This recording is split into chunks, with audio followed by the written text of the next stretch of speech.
கர்த்தராகிய இயேசு கிறிஸ்துவிடமிருந்தும் பிதாவாகிய கடவுளிடமிருந்தும் இரக்கமும் சமாதானமும் உண்டாவதாக.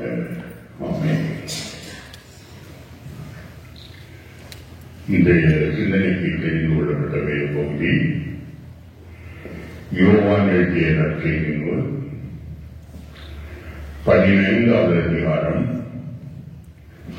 9வது வசனத்திலிருந்து 17வது வசனம் வரையிலும், யோவான் 15 9 முதல் 17 வரையிலும் நான் அதை மீண்டும் வாசிக்கின்றேன். நான் வாசிக்கிறேன்.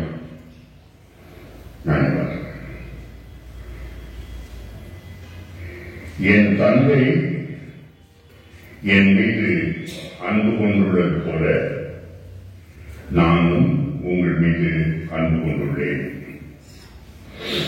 என் அன்பில் நிலைத்திருங்கள். நான் என் தந்தையின் கட்டளைகளை கடைபிடித்து அவரது அன்பில் நிலைத்திருப்பது போல நீங்களும் என் கட்டளைகளை கடைபிடித்தால் என் அன்பில் நிலைத்திருப்பீர்கள். என் மகிழ்ச்சி உங்களுக்குள் இருக்கவும் உங்கள் மகிழ்ச்சி நிறைவேறுமே இவற்றை உங்களுக்கு சொன்னேன். நான் உங்களிடம் அன்போடு இருப்பது போல நீங்களும் ஒருவர் மற்றவரிடம் அன்போடு இருக்க வேண்டும் என்பதே என் கட்டளை. தம் நண்பருக்காக உயிரை கொடுப்பதை விட சிறந்த அன்பு யாரிடமும் இல்லை. நான் கட்டளையிடுவதையெல்லாம் நீங்கள் செய்தால் நீங்கள் என் நண்பர்களாக இருப்பீர்கள். இனி நான் உங்களை பணியாளர் என்று சொல்ல மாட்டேன். ஏனெனில் தம் தலைவர் செய்வது இனிது என்று பணியாளருக்கு தெரியாது. உங்களை நான் நண்பர்கள் என்றேன். ஏனெனில் என் தந்தையிடமிருந்து நான் கேட்டவை அனைத்தையும் உங்களுக்கு அறிவித்தேன். நீங்கள் என்னை தேர்ந்து கொள்ளவில்லை, நான் தான் உங்களை தேர்ந்து கொண்டேன். நீங்கள் கனி தரவும் நீங்கள் தரும் கனி நிலைத்திருக்கவும் உங்களை ஏற்படுத்தினேன். ஆகவே நீங்கள் என் பெயரால் தந்தையிடம் கேட்பதையெல்லாம் அவர் உங்களுக்கு கொடுப்பார். நீங்கள் ஒருவர் மற்றவரிடம் அன்பு கொள்ள வேண்டும் என்பதே என் கட்டளை என்று ஜெபிப்போம்.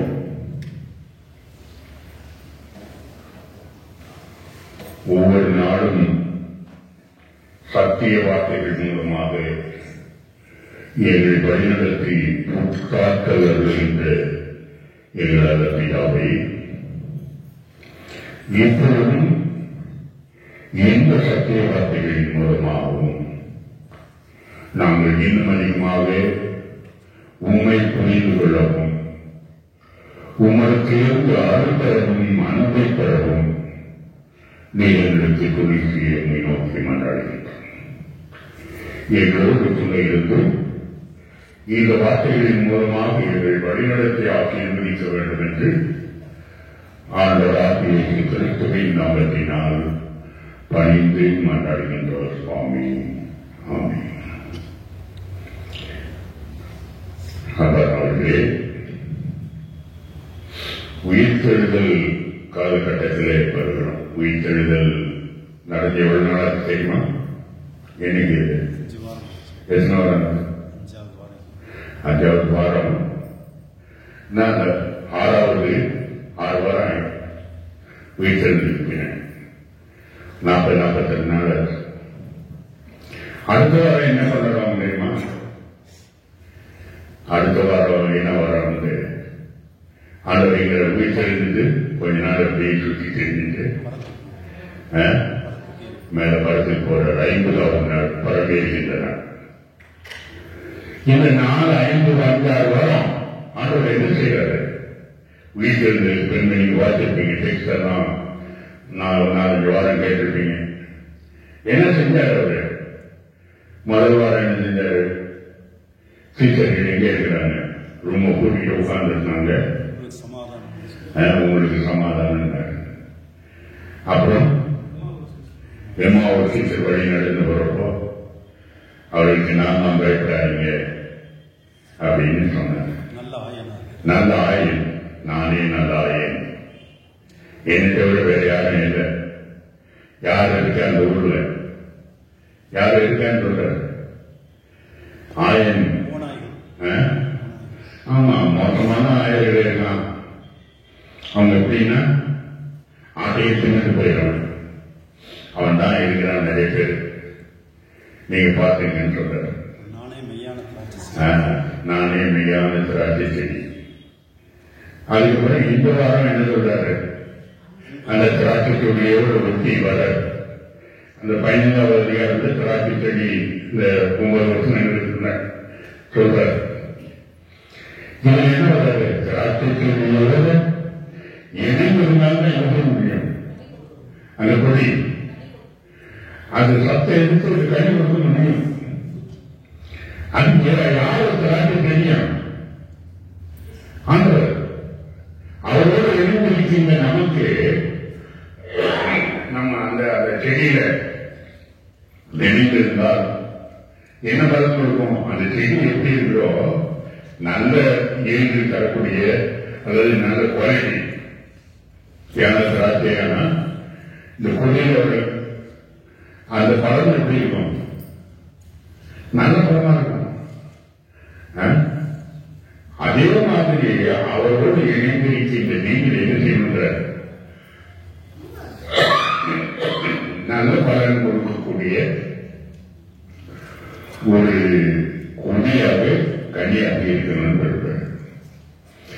இங்க என்ன சொல்றாரு, இந்த கொள்கையில நம்ம இன்னைக்கு பார்த்தோமே,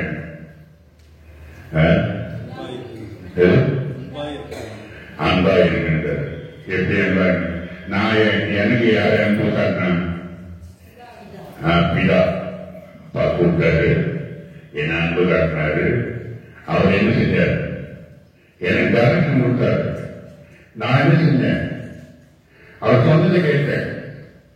என்ன கேட்டாரு? அவர் என்ன செஞ்சாரு? எந்த அளவுக்கு எக்ஸ்ட்ரீமா போனாரு. இந்த உலகத்தினுடைய பாவங்களை எல்லாம் மனிதர்களுக்காக என்ன செய்யணும்? தன்னையே கொடுத்தார், அன்பு செலுத்தினார், அன்பு காட்டினார்.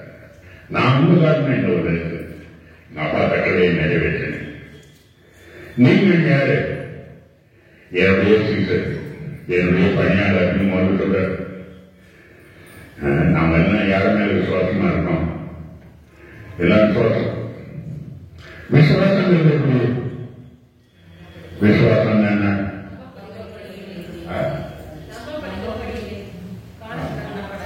இல்ல, உங்களுக்கு புரிய மாதிரி ஏதாவது சொல்லுங்க. வசனம் வேண்டாம். நீங்க விசுவாசம் தான் என்ன நினைக்கிறீங்க? நாம ரொம்ப பக்தியா இருந்து ஆண்டவர் தான் என் கடவுள், நான் என்ன செய்யணும்?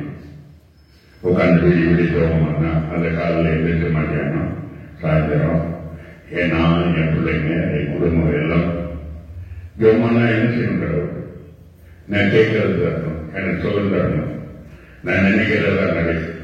அப்ப என் விசுவாசம் பேசு அப்படின்னு இது யாரும் வேண்டாமாங்களா? ரொம்ப ஈஸி இருக்கு. அது மேல நம்பிக்கை வைக்கிறேன். எனக்கு எல்லாம் செஞ்சு இது பெருசா பெரிக்கத்தன் அவர் என்ன ஆர்டர் போட்டாரு? இந்த மத்திய கடைசி அதிகாரத்துல நீ உலகம் வந்து போய் என்ன செய்யணும்?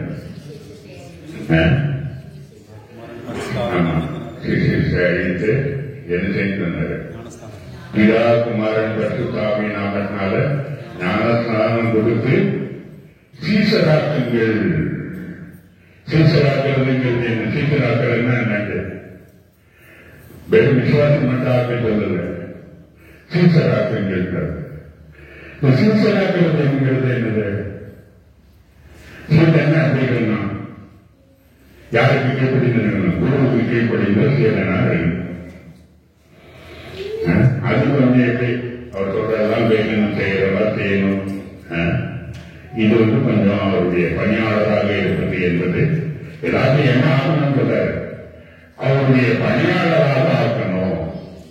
நாம ஏதோ நினைக்கிறது நாம ஒரு மேல பேரு விசுவாசம் வைக்கிறது மட்டும் போதாது, நாம அவருடைய பணியாளராகவும் இருக்க வேண்டும் என்பது யாருக்கு இருக்கும்? கடவுள் இருக்கும். அதுக்கு சித்தத்தை சொல்றாரு. இங்க பாத்தீங்கன்னா என்ன சொல்றாரு? இங்க இந்த பக்கம் வழக்கம் இந்த பகுதியில என்ன சொல்றாரு? நான் உங்களுக்கு எங்க தந்தை எப்படி என் மேல அன்பு காட்டினாரோ அதே போல நான் என் சீசன் மீது உங்க மீது நான் அன்பு காட்டினேன். அது எங்க இருந்தோம்னா எங்க அப்பா எங்க பிதா அந்த அன்பை தெரிஞ்சு அதே அன்பு நான் பின்பற்றுகிறேன் அப்படின்ற நம்ம என்ன செய்ய சீசன்கள் என்ன செய்ய சொல்றாரு? நீங்க என்ன என்னிடத்தில் பெற்றுக்கொண்ட அன்பு அந்த சாராம்சம் உங்கள்ட்ட இருந்தா அது உங்கள்ட்ட போய் என்ன செய்யணும்? என்னிடத்தில் பெற்றுக்கொண்ட அன்பு அவரிடத்துல என்ன அன்பு பெற்றுக்கொண்டோம்? ஏதாவது நமக்கு தெரியுமா? எல்லாத்துக்கும் செய்யற மாதிரி நமக்கு செஞ்சிருக்காரு. அதை விட மேலான ஒரு அன்பு என்ன? அவரை பற்றி கொண்டிருக்கிறதுனால அவர் சொன்னதை செய்யறது இந்த உலகத்துல நல்லது நடக்கிறதுக்காக நம்மை அர்ப்பணிக்கின்ற அன்பு செயல்பாடு. நாம் அன்பு காட்டினா யாருக்கு அன்புதான் இருந்தது? நம்ம சொந்தக்காரங்க நம்ம வீட்டில் இருக்கவங்களுக்கு மற்றவங்களுக்கா? நம்மளை எதிரியா பார்ப்பான், எப்ப பார்த்தாலும் நம்ம திட்டிகிட்டே இருப்பான். அவனுக்கு நம்ம அன்பு காட்ட முடியுமா? அன்பு காட்ட முடியுமா? அன்பு காட்டுமா? அன்பு காட்ட மாட்டான். அன்பு காட்டுறாரு. ஆண்டவர் மீது யாரும் இடத்துல தெரியாதுங்க. இவர்கள் ரொம்ப எதிரியா இருந்தார். இவர் எனக்காக எதிரியா இருந்தார். இவர் நம்முடைய நியாயப்பிரமாணத்துக்கு விரோதமாக செயல்படுகிறார். சட்டம் வேண்டான்றாரு. சட்டம் என்ன செய்யணும்? நியாயப்பிரமாணம் என்ன செய்யுமா? இந்த கிறிஸ்தவங்கிறது எப்படி கிறிஸ்தவம் எப்படி பிறகு தெரியுமா? கிறிஸ்தவம் ஏன் வந்தது? ஆண்டவர் ஏன் இந்த கிறிஸ்தவத்தை வளர்ந்தார்? அவர் ஒரு யூதன். யூதத்தெல்லாம் பிறகுறார். யூத மதத்தின்படி வெற்றி செல்லணும் அவருக்கு கேட்பீர்கள். யூதங்கள் ஒரு சமயம், இந்த பழைய பாட சமயம். யூதர்களுக்கு என்ன முக்கியம்? முதல் 5 ஆகமத்துக்கு பேர் என்ன தெரியுமா? 5 ஆகமும் பேர் என்று சொல்லுவாங்க. மோசையினுடைய சட்ட புத்தகம் நியாயப்பிரமாணம். 4 புத்தகங்கள் நியாயப்பிரமாணம். இன்னும் நிறைய புத்தகம் என்னன்னா இந்த நியாயப்பிரமாண புத்தகத்தை தவிர இன்னும் நிறைய சட்டம் போட்டு இந்த யூதர்கள் வச்சிருக்கணும். இந்த சட்டம் என்ன செய்யும்? மனுஷனே சட்டம் நிறைய சட்டம் என்ன செய்யும்? கண்டிக்கும். எப்படி காட்டும்? குற்றவாளியாக காட்டும். அதுவும் இந்த நியாயப்பிரமாணத்தின் வழி வாழ்கின்ற யூதர்களாக ஒன்றுல எப்படி காட்டும்? அவனுக்கு நியாயப்பிரமாணம் தெரியாது. அவன் என்ன சொல்லுவான்? அத்தனை பேர் யாரு? குற்றவாளிகள். இவங்களுக்கு என்ன கிடையாது? மன்னிப்பே கிடையாது. விடிவுகாலமே கிடையாது. இவங்கெல்லாம் தண்டிக்கப்பட வேண்டியவர்கள். இவன் நியாயப்பிரமாணத்தை நிறைவேற்றவில்லை, சட்டத்தை நிறைவேற்றாதவர்கள். நாங்க யாரு? யூதர்கள் எழுதுகிறோம். இந்த பரிசேயன், சட்ட வல்லுநர், வேதாரிங்க இவங்களாம் என்ன சொல்லியிருந்தாங்க? நாங்க இங்க சட்டத்தை எல்லாம் கடைபிடித்தவங்க. நாங்க ரொம்ப யோக்கியமானவன். சட்டத்தை எப்படி டீல் பண்ணணும்னு தெரியும், எப்படி வியாக்கியானம் கொடுக்கணும்னு தெரியும், எப்படி அதிலிருந்து தப்பிக்கணும்னு தெரியும். ஆனா எப்படி குற்றவாளியாக மற்றவர்களை ஆக்க வேண்டும் என்பதை தெரியும். இவங்க யாரு போயிடாங்க? இயேசு கிறிஸ்துவை எப்படி சொன்னாங்க? குற்றவாளியாக காட்டுறாங்க. இவங்க சட்டத்தை மீறிட்டாருன்னு காட்டுறாங்க. அதனாலதான் இவங்க இந்த சொசைட்டியில பெரியாளர் காட்டுறதுக்காக மற்ற எல்லாத்தையுமே என்ன செஞ்சாங்க? மற்ற இனத்துக்காரர்கள், மற்ற மக்கள், மற்ற நாட்டு மக்கள் எல்லாருமே மோசம் குற்றவாளிகள் தண்டிக்கப்பட வேண்டியவர்கள் என்று சொல்றாங்க. ஆண்மையினால என்ன வருது? ஆண்டவர் என்ன பண்றாரு? எனக்கு என்ன வேணும்? மன்னிப்பு வேணும். இந்த பாவம்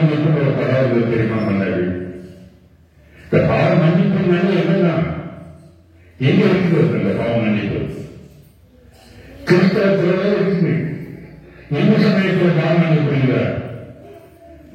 எந்த சமயம் எழுதுவது என்ன என்ன அதனுடைய அந்த ஒரு தியாகி அவங்களுடைய இடையில் என்ன இருக்கு? செய்வதை நினைத்து தகுந்த மாதிரி இந்த கர்மா நினைக்கிறோம். அவன் என்னென்ன செய்யறானோ அதுக்கு தகுந்த மாதிரி அவனுடைய பலன்களை அனுபவிப்பான். அப்ப நல்லதே எப்படி செஞ்சிருக்குமா மனுஷன் முடியுமா? செய்யமாட்டான். இதுவும் யாருமா தான் எப்படி மாதிரி இருக்குது? யாருடைய ஏரியல் மாதிரி இருக்கு? நிபுணனுடைய ஏரியல். அவனும் தன்னிக்கின்றவனாக. நான் கிறிஸ்தவனா என்ன செய்வது? மன்னிக்கின்றது. அந்த சத்தியத்தில் ஒரு சத்தியம் நமக்கு வெளிப்படுத்தி காட்டுகின்றது. ஆண்டவர் தான் சொல்றாரு, நீ என்ன எங்க நான் சுதாரத்திலிருந்து பெற்றுக் கொண்டேன், இதை அன்பை பெற்றுக் கொண்டேன். என் சீசர்களுக்கு நான் அதை பகிர்ந்து கொடுத்து விட்டேன். சீசர்கள் என்ன செய்யணும்? அன்பு சாதம். நான் எதுக்காக அன்பு காட்டினோ அது இது உன்னோடு இருக்க தனியாளருக்கு அன்பு காட்டுகிறார். நீங்க என்ன சொல்ல மாட்டோம்னு சொல்றாரு. இனி நாமெல்லாம் பணியாளர் என்று சொல்ல மாட்டேன், சீனன் என்று சொல்ல மாட்டேன். பணியாளர் இல்லை, நீங்க யாரும் சொல்றாரு?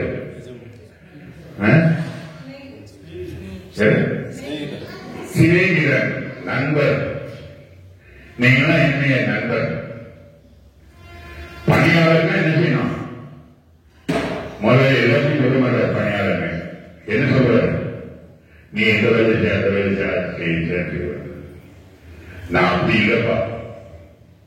நான் யாரு? உன் ஃப்ரெண்டு, உன் நண்பர், தோழர்.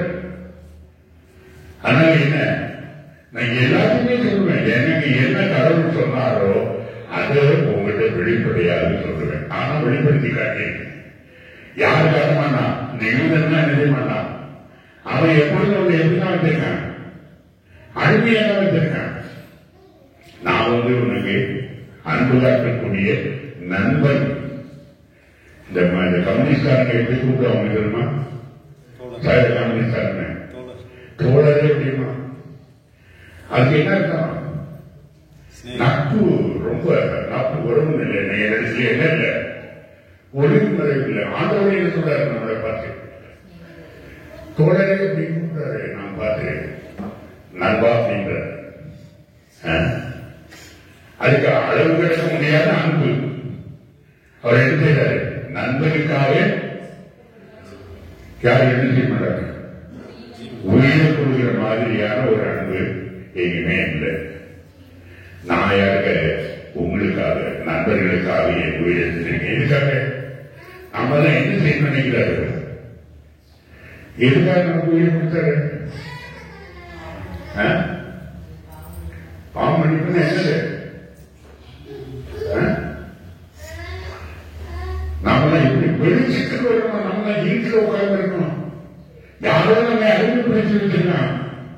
அவன் சொல்றது கேட்டு இருக்கிறார். நம்ம இன்னும் இருக்கிறான். நாம் இன்னும் புரிந்து முடியல. எவன் நம்மளை அறிமுகப்படுத்தி வந்திருக்கிறானோ அவனை புரிந்து கொள்வதற்காக நமக்கு ஆண்டவர் பெற்றுக்கொண்ட அன்பை, ஆண்டவர் பெற்றுக்கொண்ட அந்த தைரியத்தை, ஆண்டவர் பெற்றுக்கொண்ட அந்த வெளிச்சத்தை, புரிதலை நமக்கு என்ன செஞ்சிருக்காரு? புரிய வைத்திருக்காரு. நண்பர் தந்திருக்காரு. நாமும் எப்படி இருக்கணுங்கிறாரு. நாமும் அந்த கட்டணுங்கிறாரு. நான் புரிஞ்சுக்கிட்ட மாதிரி, உங்களை புரிஞ்சுக்கிட்ட மாதிரி, இந்த உலகத்தை புரிஞ்சுக்கிட்ட மாதிரி, எனக்கு இருக்கிற கமிட்மெண்ட் மாதிரி உங்களுக்கும் இருந்தால், என்னுடைய நண்பர்களாக இருந்தால் நீங்க என்ன செய்வீங்கன்றாரு. நீங்களும் எப்படி இருப்பீங்க? இது கடைசி வாரத்தில் சொல்ற. நான் தான் மேற்பர், நான் தான் திராட்சை செடி, நான் தான் கூட இருக்க அமைதியா இருக்குன்னு சொல்லிட்டு கடைசியில நான் தான் உனக்கு எல்லாமே கொடுத்தேன், அறிவுறுத்திட்டேன், பலப்படுத்திட்டேன். நீ பெரிய அறிவாளி, நீ பெரிய தியாகம் செய்கின்றவன், அன்பு பெற்றிருக்கின்ற இடத்திலிருந்து அன்பு பெற்றிருக்க, இடத்திலிருந்து எல்லா சக்தியும் பெற்றிருக்க. அதனால உங்களுக்கு நெருங்கிட்டு சொல்லுங்க. மற்றவங்களை பார்க்கறத எப்படி பார்ப்போம் நம்ம? ஐயோ பார்க்கணும் பார்க்க மாட்டோம். ஒரு சின்ன நமக்கு ஒரு சின்ன கிரகமா தான் நினைக்கிறோம். அவன் அழைத்து கொண்டு தலைவர வேண்டும், ஏன் அழைச்சியா அப்படின்னு. இவங்க எப்படிப்பட்ட மோசமானவனா இருப்பாங்க. ஆனா அவர் என்ன நமக்கு எதிரியா இருப்பனே மன்னிக்க வேண்டும் என்று நினைக்கிறேன். அவனே சொல்ல நினைக்க, அவனே நண்பராக நினைக்கிறேன். பாத்தீங்கன்னா இந்த பேரை எங்க பேசுற பாத்தீங்களா? அப்போ நடவடிக்கை பேரு எங்க பேசுறாங்க? பேரு பிரசன் பண்ணியே போறாரு. ஆமா, அங்க யார பாக்குறாரு? யாரு வீட்டுக்கு போறாரா?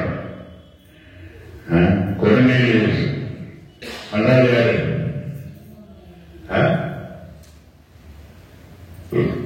ஒரு 150 அவன் யாரும் இல்ல, யூதன் இல்லை. அவன் என்ன செய்யறான்?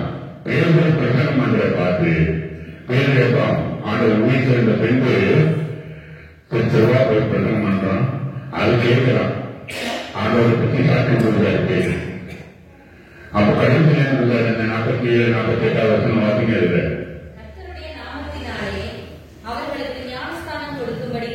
அதுக்கு முன்னாடி பாருங்க, ஆவியை ஊற்ற வேண்டும்.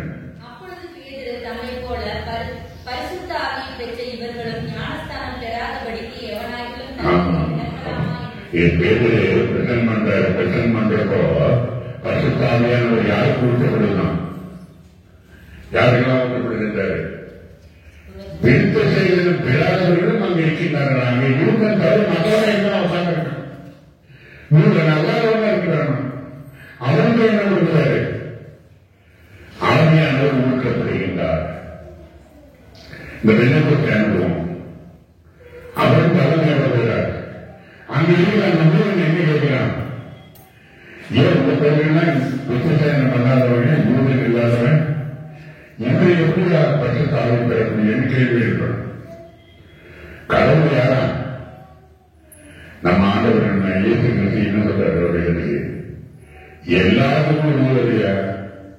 ஒரு உனக்கு மட்டும் இல்லை, உனக்கு மட்டும் சாமி இல்லை, இது உலகத்துக்கே சாமி. அவர் தான் அன்பை காட்டி இருக்கிறார். நீ அன்பா இருக்கு சரி, அவன் ஏற்றுக்கு அக்செப்ட் பண்ணிக்கிறார். நாம என்ன நினைப்போம்? நம்ம கடவுள் நம்ம ஏற்றுக்கிறது இந்த கோயிலுக்கு வர்றது ஏதோ ஒரு இந்து அல்லது ஒரு நாட்டிகன் வர, அவன் இந்த கோயில நிறைய பேசிருக்கா நமக்கு என்ன வரும்? நம்ம இந்த கோயிலுக்கு தினம் வந்துட்டு இருக்கா, நமக்கு ஒன்றும் செய்யல கடவுள், அவனுக்கு செஞ்சுட்டாருன்னு பொறாமப்படுற மாதிரி.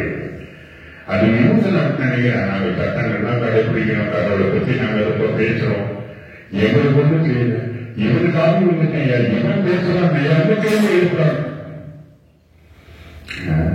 கடவுள் நமக்கும் ஆவியின் ஆற்றல் அன்பை பொழிந்தறி சென்றார். நம்ம கொடுக்கப்பட்ட கட்டளை என்னது? பெரிய கட்டளை என்னது? ஆமா, அன்பு கூறுவதற்கென்று இந்த கிறிஸ்தவர்களை உலகிற்குள் அனுப்பியிருக்கின்றார். அன்பு பாராட்டி வாழ்கின்ற பொழுதுதான் ஒரு புதிய சமுதாயத்தை உருவாக்க முடியும் நினைக்கிறார். அதே மாதிரி இந்த சட்டத்தை வச்சு எழுத முடியும், ஒத்தனையை எழுத முடியாது. எல்லாரும் குற்றவாளி. அவனால ஒதுக்கி தள்ளி சட்டை போட்டு நாம என்ன செய்ய முடியும்? நாமும் ஒதுங்கி இருக்கணும். நம்ம எத்தனை நிறைய பேர் இவன் பெரியாளா, இவன் பெரிய குற்றவாளின்னு நிறைய பேர் நம்மளே ஒதுக்கிட்டு. ஆனா எல்லாத்தையும் ஏற்றுக்கொண்டு எல்லாரும் வந்தாக வாழ வேண்டும் என்ற ஆண்டவர் திரும்பிவிட்டார். அந்த இந்த உயிர்த்தெழுதல் நாளில் உயிர்த்தெழுந்து ஒரு உலகத்திற்கான வேண்டும் புதிய ஆற்றல் பெற்ற சமுதாயத்தை உருவாக்க வேண்டும் என்று மக்களுக்கு கடவுள் இந்த வார்த்தைகளை எல்லாம் கற்றுத் தருகின்றார்கள். அதே போலதான் இந்த நாம் வாசித்த அந்த 1 யோவான் 4வது அதிகாரம் 7வது வசனத்தில்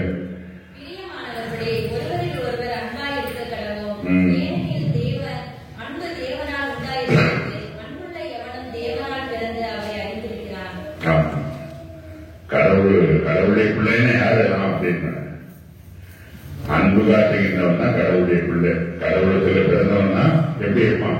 அன்பு காட்டுகின்றவனா இருப்பான், இல்லைன்னா இருக்க மாட்டான். நாமும் அன்பு காட்டுவதற்காக கடவுளை அருளை பெற்றவர்களாக இருக்கிறோம். கணித இருக்கின்றவர்களாக இந்த உலகத்தில் வாழ்வதற்கு கடவுளத்தில் வேண்டுவோம். கடவுள் நம்மை ஆசீர்வதித்து வழி நடத்தும்.